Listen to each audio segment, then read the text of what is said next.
विश्व पर्यावरण दिवस के अवसर पर गुरुवार को भागलपुर जिला निर्वाचन पदाधिकारी सह जिलाधिकारी डॉक्टर नवल किशोर चौधरी और डीडीसी प्रदीप कुमार सिंह के संयुक्त तत्वाधान में वन प्रमंडल भागलपुर के कार्यालय परिसर सुंदरवन में वृक्षारोपण कार्यक्रम आयोजित किया गया। यह कार्यक्रम मतदाता जागरूकता अभियान के तहत आयोजित किया गया, जिसका उद्देश्य पर्यावरण संरक्षण के साथ साथ मतदाताओं में जागरूकता फैलाना था। इस अवसर पर डॉक्टर नवल किशोर चौधरी ने कहा कि जैसे एक एक पौधा मिलकर हरा भरा जंगल बनता है, वैसे ही हर एक मतदाता की भागीदारी लोकतंत्र को मजबूत बनाती है। उन्होंने उपस्थित जनसमूह को पर्यावरण संरक्षण और 100% मतदान के लिए प्रेरित किया। साथ ही वन प्रमंडल भागलपुर के अधिकारियों, कर्मचारियों एवं आम नागरिकों को इस अवसर पर पौधा लगाने और पर्यावरण संरक्षण की जिम्मेदारी समझने को कहा। कार्यक्रम में वन विभाग अधिकारी समेत कई कर्मचारी मौजूद रहे। और इस पर्यावरण दिवस के अवसर पर हम लोग अधिक से अधिक पेड़ लगाएं, अपने नाम पे, अपने माँ के नाम पे, अपने पुरखों के नाम पे, अपने बच्चों के नाम पे, ताकि हमारे पुरखे, हमारे बच्चे कहीं भी रहें, लेकिन उनके लगाए हुए वृक्ष से जब हम फल लें, उनके लगाए हुए वृक्ष से जब हमें छाया मिले, तो हमें अपने पुरखे, अपने बच्चों, अपने परिवार की याद आए। और इस अवसर पर मैं ये भी कहूँगा, समस्त मतदाता अपने नाम पे एक वृक्ष जरूर लगाएं।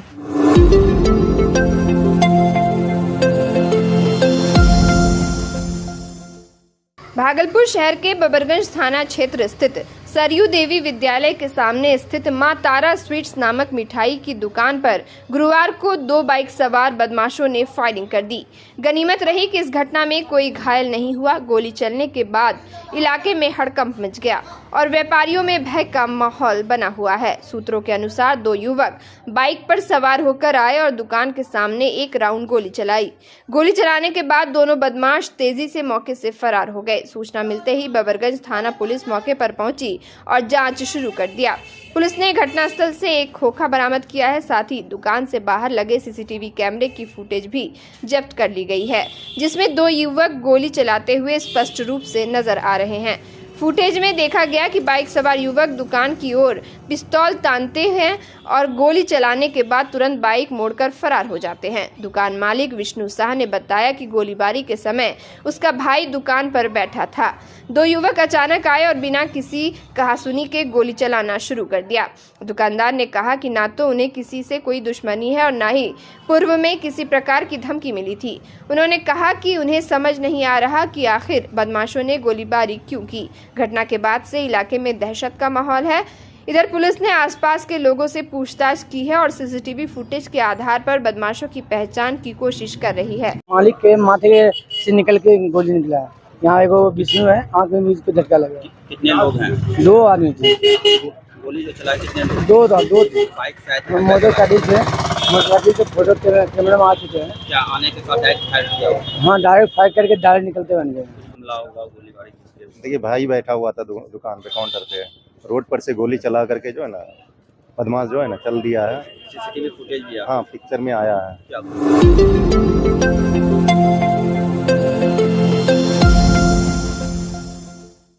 भागलपुर में दहेज के लिए प्रताड़ित हुई काजल कुमारी की हत्या मामले में उसके पति साजन यादव को न्यायालय ने 10 साल की कठोर सजा सुनाई है। जिला सत्र न्यायाधीश 15 ने गुरुवार को केस की सुनवाई पूरी करते हुए अभियुक्त पति को 10 साल की कैद और 25,000 रुपए का अर्थदंड देने का आदेश दिया है। अदालत ने अपने फैसले में कहा कि अर्थदंड की राशि जमा नहीं करने की सूरत में अतिरिक्त सजा अभियुक्त को काटनी होगी। इसके अलावा अदालत ने गर्भ में पल रहे बच्चे की मौत के मामले में भी साजन यादव को 7 साल की सजा और 15,000 रुपए अर्थदंड की सजा सुनाई है। अदालत ने सभी सजाएं साथ साथ चलाए जाने की बात कही है। काजल कुमारी की हत्या 16 जून 2023 को हुई थी, जब वह गर्भवती थी। उसके पति साजन यादव ने उसे प्रताड़ित किया और बाद में उसकी हत्या कर दी। काजल की मां सुशीला देवी ने बरारी थाने में केस दर्ज कराते हुए दामाद साजन यादव को नामजद आरोपित बनाया था। सरकार की तरफ से अपर लोक अभियोजक काशीनाथ मिश्रा ने बहस में भाग लिया और अदालत में अपना पक्ष रखा। अदालत ने दोनों पक्षों की बहस सुनने के बाद अपना फैसला सुनाया। एक अभियुक्त साजन कुमार को 10 साल का सजा 304 बी में हुआ है और 316 में भी 7 वर्ष का सजा हुआ है। दोनों में क्रमशः 25,000 और 15,000 का फाइन भी इम्पोज किया गया है।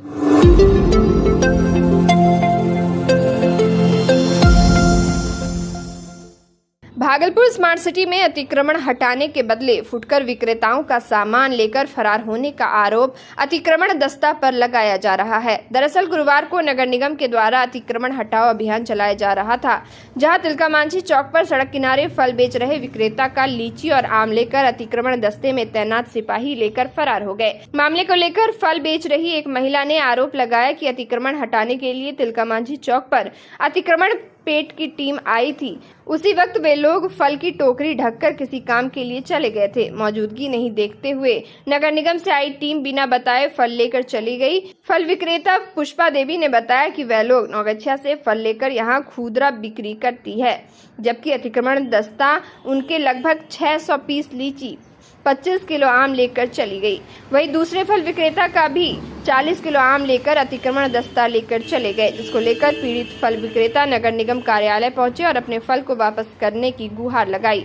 उन्होंने बताया कि इतनी दूर से वह लोग फल बेचकर गुजारा कर, जबकि सरकारी मुलाजिम के द्वारा इस तरह किए गए कार्य से उनकी रोजी रोटी पर असर पड़ता है। इधर मामले को लेकर अतिक्रमण दस्ता के अधिकारी जयप्रकाश ने बताया कि आरोप पूरी तरह बेबुनियाद है। कोई भी कुछ भी आरोप लगा देगा, उसके थोड़ी मान लिया जाएगा। रोड पे काहे बेच रहे हैं? बोलबो न क्या हम लोग चला गया। क्या मतलब धमकाया उठाया? ना हम लोग को कुछ नहीं धमकाया, बोला कि रोड पे काहे बेच रहे हैं, बस हम लोग चल गए।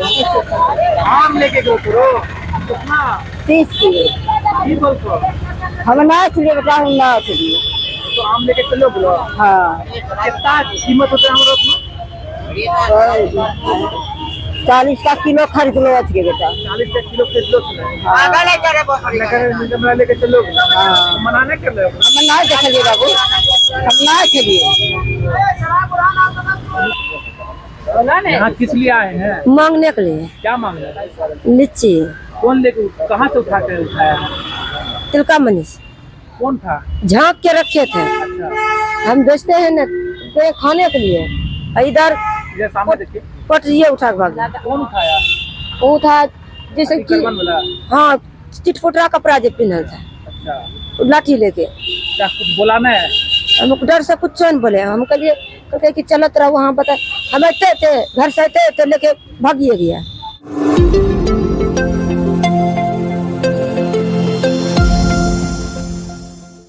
भागलपुर में एक तेज रफ्तार ट्रक ने बाइक सवार युवक को कुचल दिया, जिससे वह गंभीर रूप से घायल हो गया।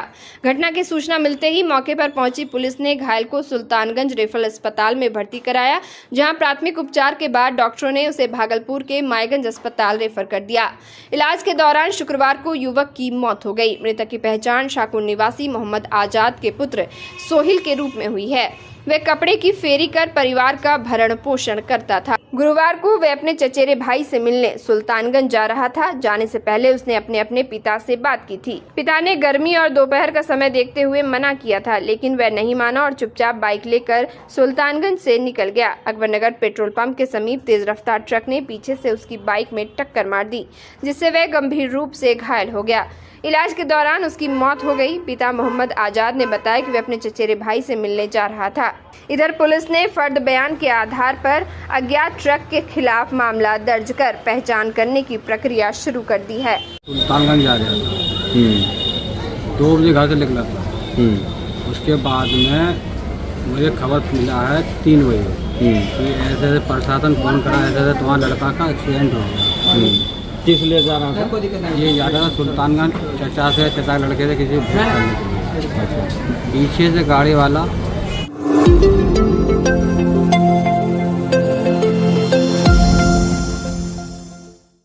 भागलपुर जिला अंतर्गत सुल्तानगंज स्थित प्रसिद्ध अजगैवी नाथ धाम में गंगा दशहरा के पावन अवसर पर बिहार और झारखंड सहित अन्य राज्यों से लाखों शिव भक्तों ने पहुंचकर उत्तरवाहिनी गंगा में आस्था की डुबकी लगाई। श्रद्धालुओं ने मां गंगा की विधिवत पूजा अर्चना कर बाबा भोलेनाथ के शिवलिंग पर गंगा जल अर्पित किया और जीवन में सुख, शांति एवं समृद्धि की कामना की। बता दें कि यह पर्व इसलिए विशेष होता है क्योंकि मान्यता है कि गंगा दशहरा के दिन मां गंगा का धरती पर बता दें कि यह पर्व इसलिए विशेष होता है क्योंकि मान्यता है कि गंगा दशहरा के दिन मां गंगा का धरती पर अवतरण होता है। इसी कारण उत्तरवाहिनी गंगा में स्नान करना अत्यंत पुण्यकारी माना जाता है। श्रद्धालु इस दिन आम का फल और अन्य पारंपरिक प्रसाद मां गंगा को अर्पित करते हैं। अजगैबीनाथ धाम में सुबह से ही श्रद्धालुओं की भारी भीड़ उमड़ पड़ी, जिनमें बड़ी संख्या में महिलाएं शामिल थी। श्रद्धालुओं की भीड़ को देखते हुए प्रशासन द्वारा सुरक्षा व्यवस्था के पुख्ता इंतजाम किए गए थे। सुल्तानगंज थानाध्यक्ष मृत्युंजय कुमार के नेतृत्व में पूरे नगर क्षेत्र और गंगा घाटों पर सुरक्षा बल, महिला पुलिस बल और सैफ के जवानों की तैनाती की गई। गंगा घाटों पर श्रद्धालुओं की सुरक्षा को ध्यान में रखते हुए अनुमंडल पदाधिकारी रवि कुमार द्वारा एनडीआरएफ की टीम और नावों की पर्याप्त व्यवस्था कराई गई है ताकि किसी भी आपात स्थिति में निपटा जा सके। वहीं नगर परिषद सुल्तानगंज द्वारा गंगा घाट और संपूर्ण नगर क्षेत्र में विशेष सफाई अभियान चलाया गया, जिससे तीर्थयात्रियों को किसी प्रकार की असुविधा न हो। गंगा दशहरा के अवसर पर आस्था, भक्ति और प्रशासनिक तैयारी का अद्भुत समन्वय देखने को मिला। अजगैबीनाथ धाम की पवित्र धरती पर उमड़े श्रद्धालुओं ने धार्मिक उल्लास के साथ पर्व को संपन्न किया। भीड़ देखी जा रही है। हाँ, सुल्तानगंज उत्तरवाहिनी घाट पे गंगा दशहरा का जेठ शुक्ल पक्ष दशमी को गंगा माई का अवतरित हुआ है धरती पे, इसीलिए महिमा है गंगा दशहरा का।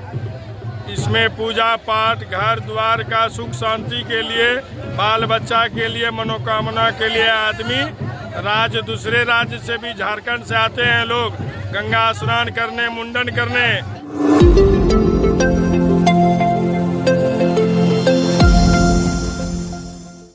Association of surgeon of India Bhagalpur chapter की ओर से आगामी 9 से 15 जून तक सर्जिकल वीक का आयोजन किया जा रहा है। कार्यक्रमों की श्रृंखला में जन जागरूकता, मुफ्त सर्जरी, पौधारोपण, रक्तदान शिविर एवं स्वास्थ्य जागरूकता वॉक जैसी गतिविधियां शामिल है। संगठन के अध्यक्ष डॉक्टर CM सिन्हा और सचिव डॉक्टर अभिषेक कुमार ने शुक्रवार को प्रेस वार्ता आयोजित कर जानकारी दी। 9 जून को ब्रेस्ट कैंसर जागरूकता कार्यक्रम JLNM-CH कॉलेज ऑडिटोरियम में दोपहर 2 बजे आयोजित की जाएगी, जबकि 10 जून को निःशुल्क सर्जरी कैंप तपस्वी होटल में सुबह 8 बजे डॉक्टर मृत्युंजय कुमार के नेतृत्व में लगाई जाएगी। 11 जून को PG लेक्चर सर्जरी विभाग मायागंज में सुबह 8 बजे से शुरू किया जाएगा। 12 जून को पौधारोपण कार्यक्रम JLNM-CH सुपर स्पेशलिटी हॉस्पिटल में होगा, सुबह 7 बजे ये आयोजित की जाएगी। वहीं 13 जून को मायागंज अस्पताल के सर्जरी विभाग में वर्कशॉप सुबह 10 बजे डॉक्टर PK सिन्हा द्वारा संचालित किया जाएगा। दूसरा CME राजहंस होटल में सुबह 8 बजे आयोजित होगी। 14 जून को रक्तदान शिविर आयोजित किया जाएगा, जबकि 15 जून को स्वास्थ्य के लिए वॉक नौलखा कैंपस से कचहरी चौक तक सुबह 6 बजे की जाएगी। प्रेस वार्ता के दौरान बताया गया कि यह सप्ताह समाज को स्वास्थ्य के प्रति जागरूक करने एवं चिकित्सा क्षेत्र में लोगों को सुलभ सेवाएं प्रदान करने के उद्देश्य से आयोजित की जा रही है। कार्यक्रम में चिकित्सा छात्रों, डॉक्टरों, आम नागरिकों और स्वैच्छिक संगठनों की भागीदारी सुनिश्चित की जाएगी। इस दौरान स्वास्थ्य विभाग से जुड़े कई डॉक्टर मौजूद थे। और हम लोग सर्जन्स वीक मना रहे हैं, जिसकी शुरुआत 9 जून से होगी। डिफरेंट डेज में डिफरेंट एक्टिविटीज है। 9 जून को शुरुआत हम लोग करेंगे ब्रेस्ट कैंसर अवेयरनेस प्रोग्राम के साथ, जिसमें कि 1 घंटे का लेक्चर होगा। हमारे एक्सपर्ट आएंगे जो ब्रेस्ट कैंसर के बारे में बताएंगे, और उससे जो भी हैं दर्शक रूबरू होंगे, मतलब क्वेश्चन आंसर भी करेंगे। और इसमें जो भी श्रोतागण होंगे सब लेडीज होंगे।